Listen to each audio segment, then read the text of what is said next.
y'all doing? This is Cody Flowers with the YMCA. I am the Youth Program Director here at the Y. We are fortunate enough to have our certified YMCA art teacher, Miss Hanners, who teaches our Young in Art class. She is on hand and she's at home actually, getting ready to take some videos for you guys so you guys can see some easy art projects you could do with the supplies that may be laying around your house. So without further ado, we're going to transition this video to her and her humble abode.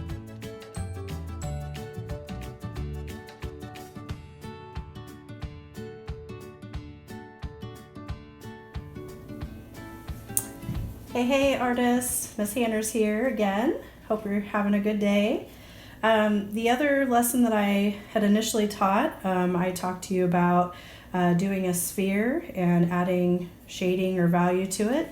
So I am actually going to kind of put together that lesson and adding some shading to some more three-dimensional shapes, even with some color too. So again, a basic piece of white paper is fine, computer paper, whatever you have. I'm going to just do some very basic shapes. I'm going to start off with a cylinder. So the best way I can show you to do that one is to make an oval shape the best you can. Again, if you need to practice that a few times before you actually put together the cylinder, that might be the best. And then I am going to go ahead and draw lines, so vertical lines straight down.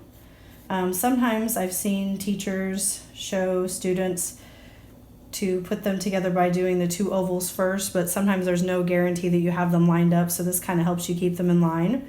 Again, it doesn't have to be perfect by any means, especially if you're just kind of experimenting here. And so this is kind of looking a little bit more like a three-dimensional cylinder. Now, if you want to keep it from looking more transparent, what you do is you can erase that little line right there. It does still show a little bit, but I'm going to add some value, so that'll probably take away a little bit of the line that's showing there. Now, again, you can kind of shade two different ways if you want. I think I'm going to go ahead and go vertical because my cylinder is a little bit longer. And I'm going to pretend that my light source is over here on the right. So I'm going to go ahead and, again, I'm going a lot faster than I normally would. So applying more pressure here, shading from darker to lighter. And going from the left side to the right side and kind of letting it fade away a little bit. And like I said, that kind of disappeared there where I had that. So for now, I'm just going to kind of leave that alone a little bit. Again, the light might be hitting that side.